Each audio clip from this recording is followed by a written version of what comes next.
జాతీయవాద జర్నలిజానికి అసలైన వేదిక నేషనలిస్ట్ హబ్ ని సబ్స్క్రైబ్ చేసుకోండి. నోటిఫికేషన్స్ కోసం బెల్ ఐకాన్ పై క్లిక్ చేయండి. నమస్తే, వెల్కమ్ టు స్పెషల్ డిస్కషన్. మాజీ సిఐఏ అధికారి సారా ఆడమ్స్ అనేటువంటి ఒక అధికారి ఒక ఇంటర్వ్యూ ఇస్తూ ఉండగా ఆమె చేసినటువంటి వ్యాఖ్యలు చర్చనీయాంశంగా మారాయి. పాకిస్తాన్లో తలదాచుకున్నటువంటి యాంటీ భారత్ టెర్రరిస్టులు, ఉగ్రవాదులు, అది కశ్మీరీ ఉగ్రవాదులు అనుకోవచ్చు, లేదా మొత్తానికి ఉగ్రవాదుల్ని అంతమొందించడానికి తాలిబాన్లతో భారత ప్రభుత్వం ఒక లోపాయికారి ఒప్పందం చేసుకుంది. వాళ్ళకి $10 మిలియన్ డబ్బును కూడా దానికి బదులుగా ముట్టజెప్పింది అని ఆమె చేసినటువంటి వ్యాఖ్యలు చర్చనీయాంశంగా మారాయి. ఈమె ఇప్పుడే ఎందుకు ఇలాంటి వ్యాఖ్యలు చేస్తున్నారు? దీని వెనక అమెరికా హస్తముందా? ఒకవేళ ఉంటే గనక అమెరికా ఎలాంటి మెసేజ్ భారత్కి ఇస్తోంది ఈ చర్యల ద్వారా? Let's discuss. నాతో పాటు స్టూడియోలో అందుబాటులో ఉన్నారు అంతర్జాతీయ వ్యవహారాల విశ్లేషకులు మామిడి గిరిధర్ గారు. గిరిధర్ గారు నమస్తే. నమస్తే రాజు గారు. నమస్తే. ఈ సారా ఆడమ్స్ పెద్దగా మనకి పరిచయం లేనటువంటి పేరే. సో ఇప్పుడు వెలుగులోకి వచ్చింది ఈమె మాట్లాడినటువంటి మాటలు. ఫస్ట్ ఆఫ్ ఆల్ ఈమె స్టేట్మెంట్ ఏంటంటే, పాకిస్తాన్లో తలదాచుకున్నటువంటి ఉగ్రవాదుల్ని ఏరిపారేయడానికి మన ప్రభుత్వం తాలిబాన్లతో ఏదో ఒక డీల్ కుదుర్చుకుంది. ఫస్ట్ ఆఫ్ ఆల్ ఇది నిజమేనా? అంటే ఇది నిజమా అబద్ధమా అని ఎవరు నిర్ధారించాలి? ఎవరు దీన్ని ధృవీకరించాలి? భారత ప్రభుత్వం చేయాలి. అవును, కరెక్ట్, మేము వాళ్ళని వాడుకొని చేసామని వీళ్ళు చెప్పాలి. భారతదేశం ఏమైనా చెప్తుందా? చెప్పదు కదా. చెప్పదు. కాబట్టి ఆవిడ చెప్పింది మనం ఆవిడ ఫేస్ వాల్యూ, ఆవిడ ఏం చెప్తుందో దాన్ని అలాగే స్వీకరించాలి. మరి అది ఏమైనా కుట్రపూరితంగా చెబుతోందా లేదా సత్యం ఉందా దాంట్లో వెనకాల, ఇది తెలియదు మనకి. కానీ జరుగుతున్నటువంటి ఘటనలు చూస్తే రమారమి 15-20 మంది దాకా భారత వ్యతిరేక శక్తులు ఎవరైతే ఉన్నారో వాళ్ళు పాకిస్తాన్లో చాలా సర్ప్రైజింగ్గా చనిపోతున్నారు. వాళ్ళు ఎవరు చంపుతున్నారో తెలియట్లేదు. వాళ్ళని అజ్ఞాత్ బందూక్దారులు అంటున్నారు, అన్నోన్ గన్మెన్ అంటున్నారు. వాళ్ళు ఎవరో ఈ రోజు దాకా వాళ్ళు పట్టుకోలేకపోయారు. ఎవరు? పాకిస్తాన్ ప్రభుత్వం కానీ వాళ్ళ ఇంటెలిజెన్స్ వర్గాలు కానీ ఐఎస్ఐ మేము చాలా గొప్ప అని చెప్పుకుంటారు కదా, వాళ్ళు కూడా ఏం చేయలేకపోతున్నారు. మరి చనిపోతున్నటువంటి వాళ్ళందరూ భారత వ్యతిరేక శక్తులు మాత్రమే ఎందుకు చనిపోతున్నారు? దీనికి సమాధానం లేదు. పాకిస్తాన్ తరచూ ఆరోపణ మన మీద చేస్తూ ఉంటుంది కి మన రా ఏజెన్సీస్ ఎవరైతే రీసెర్చ్ అండ్ అనాలిసిస్ వింగ్ ఉన్నారో వీళ్ళే చేస్తున్నారని వాళ్ళు ఆరోపణ చేస్తున్నారు, కానీ ఆధారాలు తీసుకురాలేకపోతున్నారు. కాబట్టి దీని వెనకాల మరి చనిపోతున్నటువంటి వ్యక్తులు మన వ్యతిరేకులు కాబట్టి భారతదేశం హస్తం ఉన్నది అన్న దాంట్లో ఒక బలం ఉన్నది, ఆర్గ్యుమెంట్లో బలం ఉన్నది, దాన్ని మనం తిరస్కరించలేము. కానీ ఆధారాలు లేవు. కాబట్టి ఇప్పుడు సారా ఆడమ్స్ అన్నటువంటి ఆవిడ ఎవరైతే ఆఫీసర్ ఉన్నారో ఆవిడ ఇచ్చినటువంటి స్టేట్మెంట్ అంటే, ఒక భారతదేశం ఒకటే చేస్తుందా కోవర్ట్ ఆపరేషన్స్, మిగతా వాళ్ళు చేయట్లేదా? చైనా చేయట్లేదా? ఫర్ ఇన్స్టెన్స్ చైనా టైవాన్ లోపల టైవాన్ కుమింగ్టన్ పార్టీ అని చెప్పేసి ఎవరైతే యాక్చువల్గా చైనా నుంచి విడిపోయి టైవాన్లో ప్రభుత్వాన్ని ఏర్పాటు చేసినటువంటి పార్టీ, మొదటి పార్టీ, ఇప్పుడున్నటువంటి లీడర్షిప్ అంతా చైనాకు వత్తాసు పలుకుతున్నటువంటి పార్టీ. చైనా వాళ్ళని కొనేసుకుని టైవాన్లో వాళ్ళ అజెండాను ముందుకు తీసుకెళ్తుంది చైనా. మరి వాళ్ళ గురించి ఎందుకు సిఐఏ మాట్లాడదు? అలాగే ఇతరత్ర దేశాల్లో సిఐఏ చేస్తున్నటువంటి ఫండింగ్ కావచ్చు, సిఐఏ చేస్తున్నటువంటి కార్యకలాపాలు కావచ్చు, దాని గురించి ఎందుకు మాట్లాడట్లేదు? ప్రతి దేశము వాళ్ళ ఇంట్రెస్ట్ని కాపాడుకోవడం కోసం, వాళ్ళ అవసరాల కోసం వాళ్ళు చాలా దేశాల్లో వాడుకుంటారు, ఏదో యాక్టివిటీస్ చేస్తుంటారు. ఇది డిప్లొమసీలో అందరికి తెలిసిన విషయాలు. గూఢాచారులు ఉంటారు, యాక్టివిస్ట్ ఉంటారు, ఏదో పేరిట నడుస్తూ ఉంటుంది. మరి ఈ ఒక్క విషయంలోనే బయటికి ఎందుకు ఆవిడ చెప్పాల్సి వచ్చింది? ఇవి కొన్ని ప్రశ్నలకు తాగుతీస్తున్నాయి. ఇది ఆఫ్ కోర్స్ మనకు కొంత నేషనల్ మీడియాలో కూడా మనకు దీని కవరేజ్ అన్నది మనం చూసాము. ఆవిడ వీడియో సోషల్ మీడియాలో చాలా వైరల్గా ఉన్నది.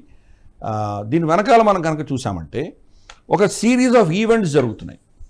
మొదటిది కెనడియన్ ప్రధానమంత్రి హర్దీప్ సింగ్ నిజ్జర్ని చంపే దాంట్లో భారత హస్తం ఉన్నట్లు అభియోగాలు ఉన్నాయి, అనుమానాలు ఉన్నాయి అన్నాడు ఆయన. ఎక్కడ ఆధారం చూపించలేదు. ఆ స్టేట్మెంట్ ఇచ్చినప్పటి నుంచి కెనడాకు మనకు సంబంధాలు కంప్లీట్గా క్షీణించాయి. అతని లోకల్ ఎలక్షన్ పాలిటిక్స్ అతను చేసుకున్నాడు.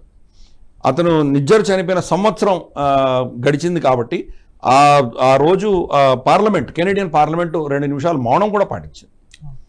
అంటే ఇదేంటంటే ఆ ఓట్ బేస్ని ఎలా మనం మచ్చిక చేసుకోవచ్చు అన్న దిశగా ఆయన ప్రయత్నాలు చేస్తున్నాడు.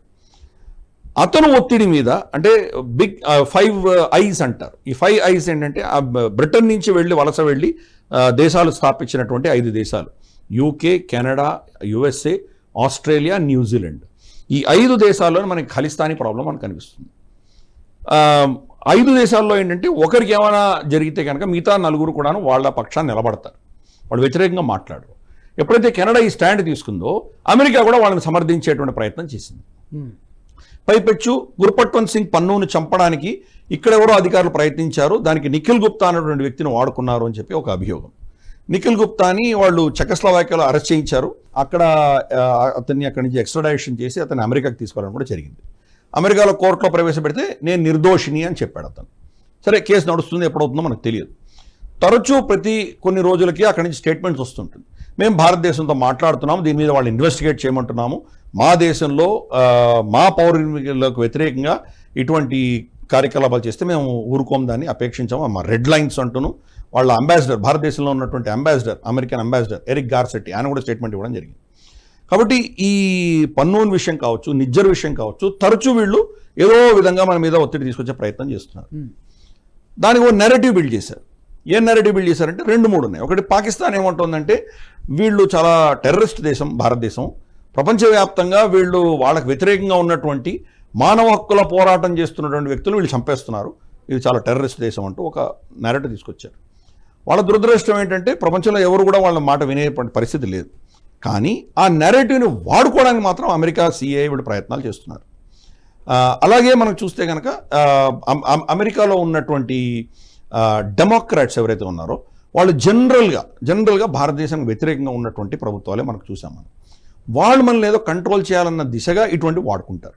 లేటెస్ట్గా ఏం జరిగిందంటే 2 రోజుల క్రితం యాంటోనీ బ్లింకిన్, వాళ్ళ విదేశాంగ మంత్రి అందాం, సెక్రటరీ ఆఫ్ స్టేట్ అంటారు, అతను ఏం చేశాడంటే ఒక రిపోర్ట్ని బయటకు తీసుకొచ్చి ఆ రిపోర్ట్ ఏం చెప్తున్నాడంటే భారతదేశంలో అసహిష్ణుత పెరిగిపోయింది, ఇంటాలరెన్స్ పెరిగిపోయింది, ఇక్కడ మత ఛాందసం బాగా పెరిగింది, ప్రభుత్వాలు చట్టాలు తీసుకొస్తున్నాయి మతాలకు, మైనారిటీ మతాలకు వ్యతిరేకంగా, ఇక్కడ వీళ్ళకు రక్షణ లేదు, మణిపూర్లో రక్షణ లేదు, వీళ్ళ చర్చలు తగలబెడుతున్నారు, ఇటువంటివన్నీ కూడా వాళ్ళ రిపోర్ట్ తీసుకొచ్చారు. ఆ రిపోర్ట్లో ఒక కీలకమైనటువంటి స్టేట్మెంట్ ఏంటంటే భారతదేశం బయట ఉన్నటువంటి భారత వ్యతిరేకమైనటువంటి యాక్టివిస్టులని వీళ్ళు చంపుతున్నారు అని స్టేట్మెంట్ ఇచ్చారు. ఆ రిపోర్ట్ అలా ఉన్నది. ప్లస్ భారతదేశంలో ఉమర్ ఖాలిద్ లాంటి వాళ్ళని వీళ్ళు అరెస్ట్ చేసి జైల్లో పెడుతున్నారు. ఉమర్ ఖాలిద్ అన్న ఒక యాక్టివిస్ట్ అన్నట్టు చిత్రీకరించారు. కానీ సత్యం ఏంటి దాని వెనకాల? ఉమర్ ఖాలిద్ అన్నవాడు భారత్ తెరే టుకుడే హోంగే అన్నటువంటి గ్యాంగ్కి సంబంధించినటువంటి వ్యక్తి. చికెన్ స్నెక్ ఏదైతే మనకు సిలిగురి కారిడోర్ అంటామో, చిన్న 25 కిలోమీటర్ల చిన్న భారత భూభాగం ఏదైతే ఉన్నదో దాని గుండా వెళ్తేనే మనం ఈశాన్య రాష్ట్రాలకు వెళ్ళగలం. దాన్ని కట్ చేస్తే ఈశాన్య రాష్ట్రాలు మన నుంచి దూరం అయిపోతాయి, మనం దాన్ని కంట్రోల్ చేయలేం. ఆ కారిడోర్లో ముస్లింలు ఎక్కువగా ఉన్నారు, బంగ్లాదేశీ గుస్పైటీలు, బంగ్లాదేశ్ నుంచి వచ్చి చొరబాట్లు అక్కడ సెటిల్ అయిన వాళ్ళు చాలామంది ఉన్నారు అక్కడ. వాళ్ళని ప్రేరేపించాడు అతను ఉమర్ ఖాలిద్. దీన్ని కట్ చేద్దాం, మనం అందరూ కూర్చొని ఇక్కడ ధర్నాలో కూర్చున్నామంటే 25 కిలోమీటర్ పెద్ద విషయం కాదు, భారతదేశాన్ని ఈజీగా మనం అడ్డుకోవచ్చు, ఈశాన్య రాష్ట్రాలన్నీ భారతదేశం నుంచి విడిపోతాయి, అది ప్రయత్నం చేద్దామని చెప్పినటువంటి వ్యక్తి. అంటే భారతదేశాన్ని ముక్కలు చేయడానికి ప్రయత్నం చేసినటువంటి వ్యక్తి మీద కేసులు నడుస్తుంటే ఏదో మైనారిటీల మీద ప్రభుత్వాలు ఉక్కుపాదం మోపుతున్నాయన్నటువంటి దిశగా ఈ యొక్క రిపోర్ట్ తీసుకొచ్చారు. యాంటోనీ బ్లింకెన్ తీసుకురావడం జరిగింది. అంటే నెరేటివ్ ఏం తయారు చేస్తున్నారంటే భారతదేశం అనేది ఒక చాలా డేంజరస్ దేశము, వాళ్ళ వ్యతిరేకమైన శక్తులను చంపుతారు, వాళ్ళని జైల్లో పెడతారు, హింసిస్తారు అన్నటువంటి ఒక నెరేటివ్ తీసుకొచ్చే ప్రయత్నం వాళ్ళు చేస్తున్నారు. అదే నెరేటివ్ పంథాగా ఇప్పుడు ఈమె సెలెక్టివ్గా లీక్ చేసింది. యుఎస్ఏ ప్రభుత్వం ఏం చెప్పలేదు కదా, కాబట్టి భారత ప్రభుత్వం కూడా దాన్ని స్పందించలేదు. ప్రభుత్వం ఏమైనా రిలీజ్ చేసి ఉంటే వీళ్ళు స్పందించి ఉండేవాడు. ఏదో ప్రైవేట్గా ఆవిడ ఏదో స్టేట్మెంట్ ఇచ్చింది, ఆ స్టేట్మెంట్ ఎలా స్పందించాలి, కాబట్టి మనం ఎవరో స్పందించలేదు దాని గురించి. కానీ ఇది చాలా డేంజరస్ ట్రెండ్. ఇది మనం చేస్తున్నటువంటి ఈ కార్యకలాపాలను ఎక్స్పోజ్ చేయడం ఒకటి, రెండవది మన మీద ఒక విధమైనటువంటి అంకుశం పెట్టే ప్రయత్నం చేస్తున్నారు, ఒత్తిడి. రేపటి రోజు కనుక వాళ్ళు తలుచుకుంటే భారతదేశం ఇట్లా దేశాంతర దేశాల్లో అంతా వెళ్ళి వీళ్ళు ఇటువంటి కార్యకలాపాలు చేస్తున్నారని మన మీద వాళ్ళు యునైటెడ్ నేషన్స్లో స్టేట్మెంట్ ఇవ్వడం కావచ్చు, మన మీద ఆంక్షలు విధించడం కావచ్చు, ఇటువంటి చర్యలు చేయడానికి ఒక గ్రౌండ్ తయారు చేసుకున్నారు. అయితే ఇప్పుడు సారా ఆడమ్స్ మాట్లాడడం వెనక డెఫినెట్గా అమెరికా హస్తం ఉంది అనేది మనకి ఉండడానికి చాలా అవకాశాలు కనిపిస్తున్నాయి. ఇప్పుడు మీరు చెప్పారు యాంటోనీ బ్లింకెన్ దీనికి సంబంధించి మణిపూర్ అంశాన్ని ప్రస్తావించారు. ఇవాళ మనకు పార్లమెంటు సమావేశాలు చూస్తే ప్రధాని మోదీ గారు మాట్లాడినప్పుడు వెనకాల నుంచి కంటిన్యూస్గా ఇదే Manipur pay Dhyan though, we want justice for Manipur అన్నట్టు వాళ్ళు మాట్లాడుతున్నారు. ఏదైనా కోయిన్సిడెన్స్ మనకు కనబడుతుందా? ఇవన్నీ లింక్డ్, ఇవన్నీ కలిసి ఉన్నటువంటివి, అన్ని లింకులు ఉంటాయి. ఎందుకంటే మణిపూర్లో క్రిస్టియన్స్ని ఊచకోత కోస్తున్నది ఈ ప్రభుత్వము అన్నటువంటి ఒక నెరేటివ్ క్రిస్టియన్ దేశాల్లో భయంకరంగా తీసుకెళ్ళారు. యూరోపియన్ యూనియన్, యూరోపియన్ పార్లమెంటులో భారతదేశానికి వ్యతిరేకంగా ఒక రెజల్యూషన్ పాస్ చేశారు. ఆ రెజల్యూషన్లో మణిపూర్లో ఉన్నటువంటి క్రిస్టియన్ల పట్ల దమనకాండ జరుగుతున్నది, వాళ్ళ చర్చిలను తగలబెడుతున్నారు, వాళ్ళ స్త్రీలను నగ్నంగా ఊరేగిస్తున్నారు, వాళ్ళని రేప్ చేస్తున్నారు, ఆ ఫోటోలు, ఆ వీడియోలు అవన్నీ వైరల్ చేసి మనకు వ్యతిరేకంగా వాళ్ళు రెజల్యూషన్స్ పాస్ చేశారు. కానీ సత్యం ఏంటి అక్కడ? అది మొదలుపెట్టిందే కుకీలు, క్రిస్టియన్ కుకీలు మొదలుపెట్టారు, మైతీలను ముచ్చకోత కోసారు. ఆ ఫుటేజ్ కానీ విజువల్స్ కానీ లేవు, ఎందుకంటే అప్పుడు తీసుకునే సమయం ఎవరికి లేదు. వాళ్ళ ఊర్లు తగలబెట్టారు, వాళ్ళ స్త్రీలని అతి కిరాతకంగా మానభంగాలు చేసి చంపారు, వాళ్ళని చిన్న చిన్న పిల్లలను కూడా వదిలిపెట్టలేదు. మొదలుపెట్టిన దాష్టికం వాళ్ళు, వీళ్ళు దాన్ని రిటాలియేట్ అయ్యారు. రిటాలియేట్ అయినప్పుడు వాళ్ళు సిద్ధంగా అవన్నీ ఫోటోలు ఫుటేజ్ తీసుకొని రిలీజ్ చేశారు. పైపెచ్చు ఇది ఒక ఇంటర్నేషనల్ కుట్ర. అమెరికా హస్తం దీంట్లో ఉన్నది, చైనా హస్తం దీంట్లో ఉన్నది. అమెరికా చర్చను వాడుకుని ఇక్కడ మనకు వ్యతిరేకంగా చర్యలు చేసే ప్రయత్నం అది చేస్తున్నది. చైనా ఈ కుకీలకు డ్రగ్స్ తర్వాత వెపన్స్ ఇచ్చి వాళ్ళని కూడా ప్రేరేపించే దిశగా వాళ్ళు ప్రయత్నాలు చేస్తున్నారు. బర్మాలో అంటే మియన్మార్లో ఉన్నటువంటి కుకీలు, క్రిస్టియన్ కుకీస్, వాళ్ళు మియన్మార్లో వచ్చి మన అడవులలో వాళ్ళు కబ్జా చేసుకొని మనకు వ్యతిరేకంగా కార్యకలాపాలు చేస్తున్నారు వాళ్ళు. కాబట్టి మన ఆర్మీ ఎప్పుడైతే యాక్షన్ తీసుకుందో ఆర్మీని నివారించడానికి కోసం ఇవన్నీ తీసుకొచ్చారు. ఇమ్మీడియట్గా ఈ ఎకోసిస్టమ్ అంతా పనిచేస్తోంది. మనకు యాంటనీ బ్లింకెన్ స్టేట్మెంట్ కావచ్చు, లేదా యూరోపియన్ యూనియన్లో రెజల్యూషన్ కావచ్చు, అలాగే అమెరికాలో చాలా చర్చలు కావచ్చు, భారతదేశం క్రిస్టియన్స్కి వ్యతిరేకమైన దేశం అంటూ వాళ్ళు ఒక నేరేటివ్ బిల్డ్ చేసే ప్రయత్నం వాళ్ళు చేస్తున్నారు. కాబట్టి ఇవన్నీ కూడా ఇంటర్లింక్డ్. భారతదేశం అంటే ఫస్ట్ వాళ్లకు క్రిస్టియనేతర దేశాలు ఏవి వాళ్ళకి నచ్చవు. నచ్చితే కూస్తే చేస్తే వాళ్ళ అధీనంలో కంట్రోల్లో పెట్టుకోగలిగేవారంటే కనుక మళ్ళీ అబ్రహామిక్ మతంలోనే ఉన్నటువంటి ఇజ్రాయెల్ కావచ్చు, లేదా ముస్లింలు కావచ్చు, వీళ్ళ పట్లనే కొద్ది గొప్ప వాళ్ళకు సుముఖత ఉంటుంది. ముస్లిం దేశంలో కూడా వాళ్ళు సున్నీల పక్షాన్ని ఎక్కువ నిలబడ్డారు, షియాల వ్యతిరేకంగా నిలబడ్డారు, ఇరాన్కి వ్యతిరేకంగా. బట్ సున్నీలంతా వాళ్ళ మిత్రులుగానే వాళ్ళు మెయింటైన్ చేసుకుంటూ వస్తున్నారు. కాబట్టి అబ్రహామిక్ మతాలు కాకుండా ఉన్నటువంటి మతాల పట్ల వీళ్ళకు ఎటువంటి గౌరవము లేదు. ఎస్పెషలీ హిందువులు అనేసరికి వాళ్ళ నమ్మకం ప్రకారం వీళ్ళని కాపాడవలసిన బాధ్యత మనకు ఉన్నది, వీళ్ళని అసలైనటువంటి మతంలోకి తీసుకురావాల్సిన బాధ్యత మన మీద ఉన్నది అని చెప్పి ఆ ఊర్లలో, అమెరికాలో చాలా ఊర్లలో చర్చలకి విపరీతమైన విరాళాలు వస్తాయి. ఆ పైసలు భారతదేశంలో మత మార్పిళ్ల కోసం భయంకరంగా వాడుకుంటున్నారు. వాళ్ళ అజెండాకి భంగంగా ఉన్నటువంటిది ఏంటంటే ఇక్కడ జాతీయవాద ప్రభుత్వము, హిందుత్వాన్ని గౌరవించి హిందుత్వాన్ని సగౌరవంగా చెప్పుకునేటువంటి ప్రభుత్వము నేతలు ఎవరైతే ఉన్నారో వాళ్ళకి కంటకంగా ఉన్నారు. వీళ్ళని కంట్రోల్ చేయడానికి, వీళ్ళని ఏదో విధంగా అవమానించడానికి అవసరం అంటే ఇటు అస్త్రాలన్నీ వాళ్ళు రెడీగా పెట్టుకున్నారు. వాళ్ళు దాని కారణంగానే ఈవిడ సారా ఆడమ్స్ ఇచ్చినటువంటి స్టేట్మెంట్ కావచ్చు, యాంటనీ బ్లింకెన్ ఇచ్చిన స్టేట్మెంట్ కావచ్చు, లేదా యూరోపియన్ యూనియన్ పార్లమెంటరీ రెజల్యూషన్ కావచ్చు, ఇవన్నీ కూడాను అదే దృష్టిలో మనం చూడాలి. ఇంటర్ కనెక్టెడ్ ఒకదానికొకటి. ఇందాక మనం నిఖిల్ గుప్తా గురించి మాట్లాడుకున్నాం. చెకోస్లోవేకియా నుంచి అమెరికాకి తీసుకురావడం, అమెరికా జైల్లో అతను పెట్టడం, గురుపట్వంత్ సింగ్ పన్ను హత్యకు కుట్ర చేశాడు ఇతనని చెప్పి ఇతన్ని అక్కడ అమెరికా జైల్లో పెట్టడం జరిగింది. మామూలుగా దీన్ని వీడియోగా చిత్రీకరించాల్సిన అవసరం లేదు, బట్ చిత్రీకరించారు, వీడియో చిత్రీకరించి దాన్ని రిలీజ్ చేయడం జరిగింది. సో దీని ద్వారా అమెరికా భారత్కి ఏం మెసేజ్ పంపించదలుచుకుంది? ఇది కావచ్చు, లేకపోతే ఇప్పుడు సారా ఆడమ్స్ కామెంట్స్ని కావచ్చు, ఇదంతా కనుక బిహైండ్ ద కర్టెన్ అమెరికానే ఉందనుకుంటే భారత్కి అమెరికా ఇస్తున్నటువంటి మెసేజ్ ఏంటి? మీరు మా అదుపాజ్ఞల్లో ఉండాలి సుమా అని ఒక హెచ్చరికనా? తప్పకుండా అదే హెచ్చరిక. ఎందుకంటే మూడోసారి మోదీ రాకుండా ఉండాలి అని చాలా ప్రయత్నాలు చేశారు, కుదరలేదు. ఎరిక్ గార్సెట్టి లాంటి వాడిని ఇక్కడ పంపించారు. తర్వాత విక్టోరియా న్యూలాండ్ లాంటి వాళ్ళు ఈ చుట్టుపక్కల ప్రాంతాలు తిరిగారు. బంగ్లాదేశ్లో వాళ్ళు ప్రభుత్వాన్ని మార్చే ప్రయత్నాలు వాళ్ళు చేశారు, చాలా ప్రయత్నాలు చేశారు. ఇవన్నీ చేసి ఇక్కడ ఎన్జిఓలని వాళ్ళు వాడుకొని ఫేక్ నెరేటివ్స్ తీసుకొచ్చి 400 పైబడి సీట్లు వస్తే కనుక రాజ్యాంగాన్ని తీసేస్తారని, వీళ్ళకు ఉన్నటువంటి రిజర్వేషన్ హక్కులన్నీ తీసేస్తారని ఒక ఫేక్ నెరేటివ్ నడిపించి ఎంత కష్టపడినా ఫైనల్గా వాళ్ళు బీజేపీ ప్రభుత్వానికి, అంటే బీజేపీ నేతృత్వంలో ఉన్నటువంటి ఎన్డీఏ ప్రభుత్వాన్ని ఆపలేకపోయారు వాళ్ళు. ఈ పరిస్థితుల్లో ఇంకా నెక్స్ట్ స్టెప్ వాళ్ళు ఏం చేయగలరు? మోదీ గారిని, బీజేపీని, హిందువులని కించపరిచే దిశగా వాళ్ళ ప్రయత్నాలు వాళ్ళు మొదలుపెట్టారు. అందుకని ఈ అజెండాలో చూస్తే కనుక నెక్స్ట్ స్టెప్ ఏంటంటే మోదీ గారు వచ్చే 5 సంవత్సరాలు కూడా ఆయనను సుఖంగా పరిపాలన చేయనివ్వరు. అదే ఇండికేషన్. ఏం చేసినా కానీ దానిలో ఏదో ఒకటి చేయాలి. అందుకని ఈ సారా యాడమ్స్ చేయడం కావచ్చు, వాళ్ళు మన గురుపట్వన్ సింగ్ పన్ను సో కాల్డ్ అసాసినేషన్ కేసు కావచ్చు, ఇవన్నీ కూడా ఒక లీవర్స్గా వాడుకుంటారు మనకు వ్యతిరేకంగా, మన మీద ఒక ఒత్తిడి తీసుకొచ్చేటువంటి అస్త్రాలుగా వాడుకుంటారు. కాబట్టి ఇది ఆ యాంగిల్లో మనం చూడాలి. రాహుల్ గాంధీ పార్లమెంట్లో ఇచ్చినటువంటి స్టేట్మెంట్, హిందువులందరూ వీళ్ళు విపరీతమైన దేశం పూరితంగా ఉన్నటువంటి వాళ్ళు, ఎప్పుడు చూసినా చంపాలనుకునేటువంటి వాళ్ళు హిందువులందరూ అని చెప్పాను ఫస్ట్ స్టేట్మెంట్ ఇచ్చిన తర్వాత. బహుశా వాళ్ళ పార్టీలోనే ఇది చాలా డేంజరస్ స్టేట్మెంట్ అని చెప్పినందువల్ల అమెండ్మెంట్ చేసి నేను ఆర్ఎస్ఎస్ బీజేపీకి మాత్రమే వర్తిస్తుంది తర్వాత చెప్పాను. కానీ అది మాత్రం ఆ వీడియో వైరల్ అయింది. దీని వెనకాల కుట్ర కూడా ఇదే. హిందువులను, మోదీని, బీజేపీని, భారత ప్రభుత్వాన్ని హీనంగా చూపించేటువంటి ప్రయత్నం వాళ్ళు చేస్తున్నారు. ఇంకొక రకమైన వెర్షన్ కూడా అనిపిస్తుంది.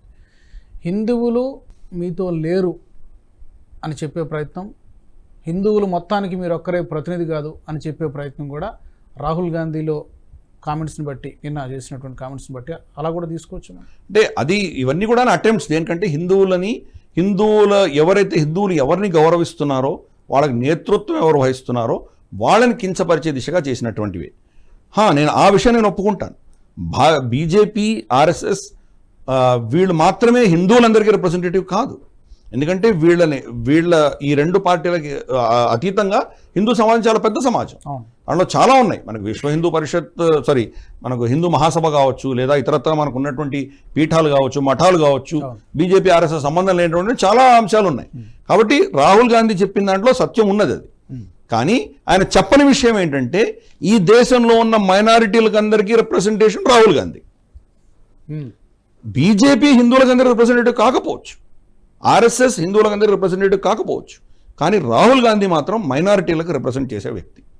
ఎందుకంటే ఊకొమ్మడిగా 94% కాంగ్రెస్కు ఓటు వేశారు కాబట్టి ముస్లిమ్స్ యొక్క ఠేకా ఈయన తీసుకున్నాడు, వాళ్ళ ప్రతినిధిగా ఉన్నాడు. అది మాత్రం ఆయన చెప్పలేదు. అయితే ఇప్పుడు జరుగుతున్నటువంటి ఇవన్నీ కూడా ఏది డైరెక్ట్గా జరగట్లేదు, అమెరికా ప్రభుత్వం చెప్పట్లేదు, కాబట్టి మనం కూడా ఇక్కడ అధికారికంగా చెప్పట్లేదు. బట్ రియాక్షన్ ఉండాలి కదా, యాక్షన్ ఉన్నప్పుడు రియాక్షన్ కూడా ఉంది, చర్యకు ప్రతిచర్య ఉండాల్సిందే. భారత్ నెక్స్ట్ స్టెప్ ఏంటి? ఇప్పటికే అది మొదలుపెట్టింది అనుకోవాలా, లేకపోతే ఎలా ఉండొచ్చు, రియాక్షన్ ఎలా ఉండొచ్చు? అమెరికా ప్రభుత్వం కామెంట్ చేయనంత వరకు మనం చేసుకుంటూ వెళ్తాం. నిజంగా సత్యం ఉందనుకుందాం, ఆవిడ సారా యాడమ్స్ చెప్పిన దాంట్లో సత్యం ఉందనుకుందాం. తాలిబాన్ని వాడుకుంటున్నాం, మన వ్యతిరేకమైన శక్తుల్ని మనం వేరు పడేస్తున్నాము. అది ఆపుతాము? మనం ఆపం కదా. ఏం చేస్తారు? మీరు చేసుకోండి. అదేమన్నా తప్పైన విషయమా? మీరు చంపలేదా? మీరు డ్రోన్ అటాక్స్లో అక్కడ ఉన్నటువంటి ప్రతివాడిని చంపలేదా? ఐమన్ అల్ జవాహరిని మీరు చంపలేదా? మీకు వ్యతిరేకంగా ఉంటే వాడేమో టెర్రరిస్ట్, భారతదేశంలో ఏమైనా చేస్తేనో వాడు టెర్రరిస్ట్ కాదా? వాడికి మానవ హక్కులు గుర్తొస్తాయా మీకు? కాబట్టి ఇది హిపోక్రసీ, వాళ్ళని ఎక్స్పోజ్ చేస్తాం మనం. కాబట్టి అమెరికా మనకి ఏదో సర్టిఫికెట్లు ఇస్తుందనో మనం దానికోసం వెయిట్ చేసే పరిస్థితి లేదు. భారత ప్రభుత్వం చేసుకుంటూ వెళ్తుంది. ఎందుకంటే మోదీ గారు ఎన్నికల సమయంలో కావచ్చు, నిన్న పార్లమెంట్ సాక్షిగా కావచ్చు, 2014 కంటే ముందర ఈ దేశంలో ఎన్నో టెర్రరిస్ట్ అటాక్స్ జరిగేవి. కానీ అప్పటి ప్రభుత్వాలు నిమ్మకు నీరెత్తి ఉండేవి అవి. కానీ అప్పటి నుంచి ఇప్పటిదాకా మా మీద ఏమైనా దాడులు చేస్తే దాని ప్రతిక్రియ చాలా తీవ్రంగా ఉంటుంది. ఘర్మే ఘుస్కే మారింగే అని చెప్తున్నారు. మీ ఇంట్లోకి వచ్చి మిమ్మల్ని చంపుతామని చెప్పడం జరిగింది. అంటే దాని యొక్క పరిణామం ఏదో మనం చూసాం. సరే, బాలాకోట్ స్ట్రైక్ ఒకటి కావచ్చు, ఊరి స్ట్రైక్స్ ఒకటి కావచ్చు, అది పెద్ద ఎత్తున జరిగినవి కావచ్చు. కానీ చిన్న చిన్న ఘటనలు, ఈ 15-20 మంది ఎవరైతే భారత వ్యతిరేకమైనటువంటి టెర్రరిస్ట్ ఉన్నారో వాళ్ళు ఎలా చనిపోయారు, అజ్ఞాత్ బందూకుదారులు ఎవరు తెలియనటువంటి వ్యక్తులు ఎలా చంపుతున్నారు, అది కూడా మరి మోదీ గారు ఇచ్చిన స్టేట్మెంట్లో మనం కొంత సారాంశం తీసుకోవచ్చు. స్పష్టంగా చెప్తున్నారు అది. ప్లస్ సారా యాడమ్స్ కావచ్చు, అందరూ చాలా మంది విశ్లేషకులు చెప్తోంది ఏంటంటే చనిపోతున్న వ్యక్తులందరూ భారత వ్యతిరేక శక్తులు. కాబట్టి దానివల్ల లాభపడేది భారతదేశం ఒకటే. కాబట్టి భారతదేశం కాకుండా వాళ్ళని చంపేటువంటి అవసరం ఎవరికి ఉంది? అవసరం భారతదేశానికి ఉంది. కాబట్టి ఆ దృష్టిలో మనం చూడాలి. మోదీ గారు కూడా దాన్ని మోరల్లెస్ ఒప్పేసుకున్నారు. ఘర్మే ఘుస్కే మారింగే అని చాలా స్పష్టంగా చెప్పారు. మేమే చంపుతున్నామని చెప్తున్నాం. కానీ ఎవిడెన్స్ ఎక్కడుంది? ఎవిడెన్స్ తీసుకొచ్చి ఏదైనా దేశంలో కోర్టులో, ఈవెన్ ఒక ఆర్మీ నడిపిస్తున్నటువంటి పాకిస్తాన్లో అయినా మీరు కోర్టులో ప్రవేశపెట్టండి. ఒక వ్యక్తిని పట్టుకొని ఇది రా దగ్గర నుంచి ఇన్ని పైసలు వచ్చాయి, ఇంత కమ్యూనికేషన్ ఉన్నది, ఏదో చెప్పి కనీసం ఒక ఫేక్ కేసు అయినా నడిపించండి. ఈ రోజు దాకా ఎవరిని పట్టుకోలేకపోయారు. నిజ్జర్ కేసులో ఎవరిని అరెస్ట్ చేశారు, కానీ వాళ్లకు భారతదేశం ఇంటెలిజెన్స్ ఆఫీసర్లకి లింకేజ్ వాళ్ళు ప్రూవ్ చేయలేకపోతున్నారు. కెనడా పైపెచ్చు వాళ్ళ రిపోర్టరే, కెనడాలో ఉన్నటువంటి రిపోర్టర్ లేటెస్ట్గా ఒక 4-5 రోజుల క్రితం ఒక రిపోర్ట్ రిలీజ్ చేశాడు. తను ఇన్వెస్టిగేట్ చేసి వీళ్ళందరూ చాలా టెర్రరిస్ట్ భావజాలం ఉన్నటువంటి వాళ్ళు, సంఘ విద్రోహ శక్తులు అందరినీ కెనడియన్ గవర్నమెంట్ పెట్టి పోషిస్తున్నది, వాళ్ళలో వాళ్ళు కొట్టుకొని ఒకరినొకరు చంపుకుంటున్నారు అని చెప్పి రిపోర్ట్ ఇచ్చింది. అంటే మోరర్లెస్ భారత ప్రభుత్వ ప్రమేయం లేదు అని వాళ్ళు ఒప్పుకుంటున్నారు. వాళ్ళలో వాళ్ళు కొట్టుకుంటుంటే మనం ఎందుకు దానికి జోక్యం చేసుకోవాలి?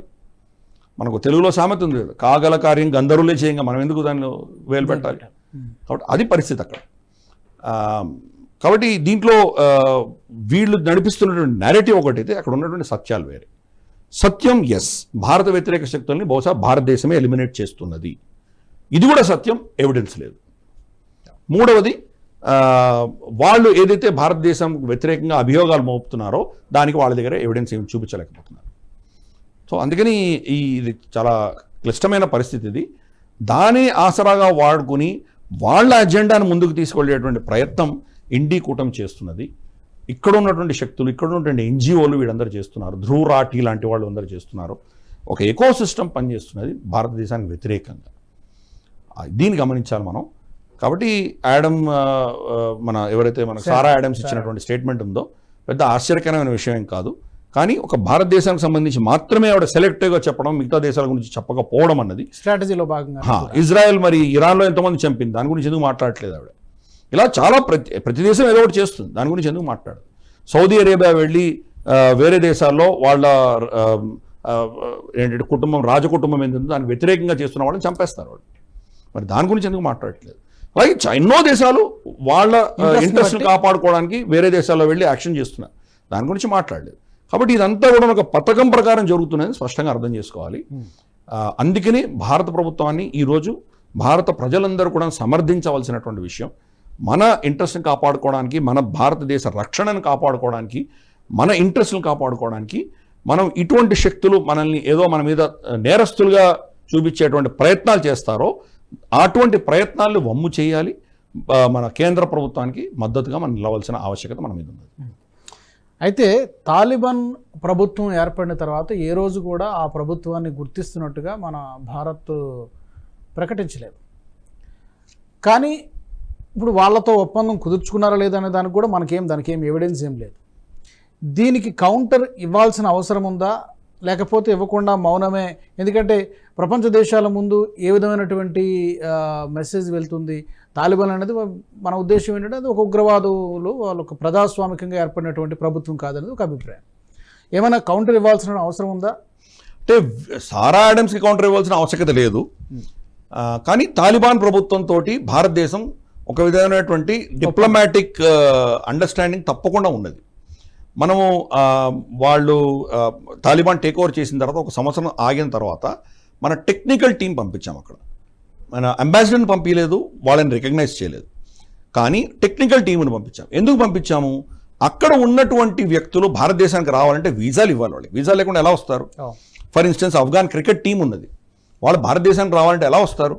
లేదా ఇంకేదైనా స్పోర్ట్స్ టీమ్స్ ఉన్నాయి, లేదా ఇక్కడ చదువుకుంటున్నారు, వాళ్ళ పిల్లలు చాలామంది మన భారతదేశంలో చదువుకుంటున్నారు, వాళ్ళ పరిస్థితి ఏంటి? వాళ్ళ ఇంటికి వెళ్ళి మళ్ళీ తిరిగి రావాలంటే వీసాలు ఎక్స్పైర్ అయితే పరిస్థితి ఏంటి? మెడికల్ విషయాల్లో వాళ్ళు వస్తారు, ఇక్కడికి వాళ్ళ ఆరోగ్యాల కోసం వస్తారు, ఇటువంటి చాలా ఉంటారు. వాళ్ళకి మరి వీసాలు ఇవ్వాలి, వాళ్ళని స్క్రీన్ చేయాలి, ఇవన్నీ అవసరాలు ఉన్నాయి. ఇంకొకటి, అక్కడ ఉన్నటువంటి ప్రజలకు మనం ఎప్పుడూ మద్దతుగా నిలిచాం. మనం అక్కడ ఒక హాస్పిటల్ కట్టించాం, ఇందిరాగాంధీ హాస్పిటల్ కట్టించాం మనం. అలాగే సల్మా డ్యామ్ మోదీ గారే వెళ్ళి స్వయానా ఇనాగ్రేట్ చేసి వచ్చారు. పార్లమెంట్ బిల్డింగ్ మనమే కట్టించాం, లైబ్రరీ బిల్డింగ్ మనమే కట్టించాం. ఆ హాస్పిటల్కి రన్ చేయడానికి దానికి కావాల్సినటువంటి సామాగ్రి మనమే సప్లై చేస్తున్నాం. కాబట్టి ఇటువంటి చాలా ఉన్నాయి. వాళ్ళ ఎన్నో రోడ్స్ మనం వేసాం, హైవేస్ మనం వేసాం. దాంట్లో ఏమైనా అవసరాలు ఉంటే దాని అవసరాలు ఉండొచ్చు, దానికి విషయం ఏమైనా చేయొచ్చు. అలాగే వాళ్ళ ఆహార ధాన్యాలు సప్లై చేసాం. మనం పంపించినటువంటి గోధుమలు వాళ్ళని చాలామందిని ఆకలించి కాపాడాయి. ఎస్పెషలీ రష్యా నుంచి, యుక్రెయిన్ నుంచి గోధుమలు ఆగిపోతే భారతదేశం మనం వాళ్ళని ఆదుకున్నాం. మనం ఇన్ఫ్యాక్ట్ వాళ్ళు తాలిబాన్ స్పోక్స్ పర్సన్ ఇచ్చిన స్టేట్మెంట్ ఏంటంటే, పాకిస్తాన్ నుంచి మాకు ఏదో దానంగా ఇచ్చినటువంటి గోధుమలు మా పందులు కూడా తినవు, భారతదేశం నుంచి వచ్చిన గోధుమలు చాలా ఉత్తమ క్వాలిటీకి చెందినవి, కాబట్టి ఇది చాలా అద్భుతమైంది అని వాళ్ళు చెప్పారు. అలాగే వ్యాక్సిన్స్, కరోనా వ్యాక్సిన్స్ దగ్గర నుంచి ఎన్నో వ్యాక్సిన్స్ ఇస్తున్నాం, మందులు పంపిస్తున్నాం. కాబట్టి ఇవన్నీ చేయడానికి కోఆర్డినేషన్ ఉండాలి కదా. అందుకని మనం అక్కడ మన టెక్నికల్ టీం ఉన్నది. కానీ ఆ దేశాన్ని రికగ్నైజ్ మనం చేయలేదు. యావత్ ప్రపంచంలో ప్రపంచవ్యాప్తంగా ఒక చైనా ఒకటే రికగ్నైజ్ చేసింది, వాళ్ళ అంబాసిడర్ అక్కడ పంపించారు. కానీ ఈవెన్ పాకిస్తాన్ కూడా రికగ్నైజ్ చేయలేదు. అటువంటి పరిస్థితి. మరి భారతదేశం ఎందుకు రికగ్నైజ్ చేస్తుంది? ప్లస్ అక్కడ మానవ హక్కుల ఉల్లంఘన జరుగుతున్నది, అక్కడ స్త్రీల పట్ల అతి క్రూరంగా ప్రవర్తిస్తున్నారు వాళ్ళు. కాబట్టి రికగ్నైజ్ చేస్తే కనుక మనల్ని అందరూ ప్రశ్నించేటువంటి పరిస్థితి వస్తుంది. కానీ మన అవసరాలు, మన ఇంట్రెస్ట్ని కాపాడుకోవడానికి కోసం మనం చేస్తున్నాం. గతసారి తాలిబాన్ వచ్చినప్పుడు కంప్లీట్గా వాళ్ళు పాకిస్తాన్ బానిసలుగా వాళ్ళని ఒత్తాసు పలుకుతూ వాళ్ళ కోసం పనిచేస్తున్నటువంటి తాలిబాన్ గతంలో. ఇప్పుడు పాకిస్తాన్ అంటే భగ్గుమంటున్నటువంటి తాలిబాన్, కంప్లీట్గా పాకిస్తాన్ వ్యతిరేకంగా. తాలిబాన్లో స్ప్లిట్ ఏం లేదు. స్ప్లిట్ ఉన్నదో లేకపోతే, ఎందుకంటే ఏ కూటమిలో అయినా కొంతమందికి భావజాలాలు వేరేగా ఉంటాయి. పాకిస్తాన్కి సపోర్ట్ ఇచ్చేటువంటి వాళ్ళు కూడా ఉంటారు, ఉండరు అని మనం చెప్పలేం. కానీ ఆ దేశంలో పాకిస్తాన్ పట్ల వ్యతిరేకత చాలా తీవ్ర స్థాయిలో ఉంది. పాకిస్తాన్ ఏం చేసిందంటే గత కొన్ని నెలలుగా కొన్ని లక్షల మంది ఆఫ్ఘనీలు అక్కడ తాలిబాను తర్వాత యుద్ధాలు జరుగుతున్నప్పుడు పాకిస్తాన్లో వచ్చి శరణు తీసుకున్నటువంటి ఎన్నో కుటుంబాలని మళ్ళీ వెనక్కి పంపించాయి. చాలామంది అయితే పాకిస్తాన్లోనే పుట్టి పాకిస్తాన్లోనే పెరిగి ఆఫ్ఘనిస్తాన్లో వాళ్ళ జీవితంలో ఎప్పుడు చూడనటువంటి వాళ్ళు చాలామంది ఉన్నారు. గత 30 ఏళ్ళుగా ఇక్కడే ఉన్నటువంటి ఆఫ్ఘన్లు చాలామందిని వాళ్ళందరినీ పట్టుకొని తీసుకెళ్ళి అక్కడ డిపోర్ట్ చేస్తున్నారు. దానికి 2-3 చెప్తున్నారు. ఒకటి, మా దగ్గర అన్న పైసలే వీళ్ళని పోషించడానికి. రెండవది, మా దేశంలో అంటే పాకిస్తాన్ దేశంలో ఖైబర్ పఖ్తూన్ఖ్వా లాంటి ప్రాంతాల్లో ఉగ్రవాద చర్యలు జరుగుతున్నాయి, దాన్ని తాలిబాన్ కంట్రోల్ చేయట్లేదు, కాబట్టి మాకు వీళ్ళని కూడా వెనక్కి పంపించేస్తున్నాం అన్నటువంటి ఇంకొక నేరేటివ్. ఇటువంటి 2-3 నేరేటివ్స్ వాళ్ళు పంపిస్తున్నారు. కానీ మనం మాత్రం రోహింగ్యాలను తీసుకోవాలి, హిందూ మెజారిటీ జమ్మూలో పెట్టుకోవాలి. సో ఈ నెరేటివ్స్ మనం అర్థం చేసుకుందాం. రమారమి 10-12 లక్షల మందిని వాళ్ళు అక్కడికి పాకిస్తాన్కి పంపించేస్తుంటే తాలిబాన్ మీద ఒత్తిడి పెరుగుతుంది. కాబట్టి తాలిబాన్ వీళ్ళని యాక్సెప్ట్ చేయట్లేదు, పాకిస్తాన్కి వ్యతిరేకంగా వాళ్ళు ప్రవర్తిస్తున్నారు. పాకిస్తాన్కి వ్యతిరేకంగా ప్రవర్తించాలంటే ఇంకెవరితో వెళ్ళాలి మైత్రి? వాళ్ళు భారతదేశంతో పెట్టుకున్నారు. ఎందుకంటే చైనాతో వెళ్తే చైనా మళ్ళీ పాకిస్తాన్ సపోర్టరే కదా. కాబట్టి ఆ ఈక్వేషన్లో భారతదేశానికి దగ్గర అయ్యేటువంటి ప్రయత్నం చేస్తున్నారు. ఇన్ఫ్యాక్ట్ వాళ్ళు ఏం చెప్పారంటే వాళ్ళ తాలిబాన్ ఆఫీసర్లను కూడా భారతదేశానికి పంపిస్తాము, మీరు ట్రైనింగ్ ఇచ్చి పంపించండి, మా అడ్మినిస్ట్రేషన్ ఎలా నడిపించుకోవాలి, మా పోలీసులు ఎలా నడవాలి, మా సైనికులకి ఎలా ట్రైనింగ్ ఇవ్వాలి, మీరే ఇవ్వండి అని చెప్పి భారతదేశానికి కోరడం కూడా జరిగింది. తాలిబాన్ యొక్క తీవ్ర భావజాలం ఉన్నా కానీ కూడా వాళ్లలో ఉన్నటువంటి పాకిస్తాన్ వ్యతిరేకమైనటువంటి ఆ భావన ఏదైతే ఉన్నదో దాని దృష్ట్యా భారతదేశానికి దగ్గర అవుతున్నారు. సరే, వాళ్ళకి మనం సాయం చేస్తున్నాం, మరి వాళ్ళు కూడా మనకు సాయం చేస్తామని వాళ్ళు వచ్చినప్పుడు మనం దాని సాయం ఎందుకు మనం వద్దంటాం మనం. కాబట్టి సారాయడం చెప్పింది సత్యం అయినా కానీ కూడా ఆధారాలు లేవు. ఓకే గిరిధర్ గారు, చూద్దాం మరి భారత్ ఎప్పుడు దీని మీద ఏమైనా స్పందిస్తుందా, స్పందించాల్సిన అవసరం వచ్చినప్పుడు ఏ విధంగా స్పందిస్తుందా అనేది మనం వేచి చూడాల్సిందే. ధన్యవాదాలు, చర్చలో పాల్గొన్నాం. నమస్తే. మాజీ సిఐఏ అధికారి శారా ఆడమ్స్ చేసినటువంటి వ్యాఖ్యలు కావచ్చు, యాంటనీ బ్లింకెన్ చేసినటువంటి స్టేట్మెంట్ కావచ్చు, గత సంవత్సర కాలంగా జరుగుతున్నటువంటి ఈ పరిణామాలన్నీ గమనిస్తే అంతర్జాతీయంగా ఓ కుట్ర జరుగుతోంది భారత్పై. భారత్ యొక్క ప్రతిష్టను దిగజార్చడానికి, భారత్లో ఉన్నటువంటి ప్రభుత్వాన్ని కూల్చడానికి కూడా చాలా ప్రయత్నం జరిగింది. బట్ ఆ శక్తుల యొక్క ప్రయత్నాలు సఫలం కాలేదనే మనం భావించాలి. అయితే దీనికి అధికారికంగా భారత ప్రభుత్వం ఇంతవరకు స్పందించలేదు, స్పందించాల్సిన అవసరం కూడా లేదు కాబట్టి స్పందించలేదు. మరి ఏ విధంగా దీన్ని తిప్పికొడుతుంది, ఏ విధంగా ఎదుర్కోబోతుంది అనేది మనం భవిష్యత్తులో చూడాలి.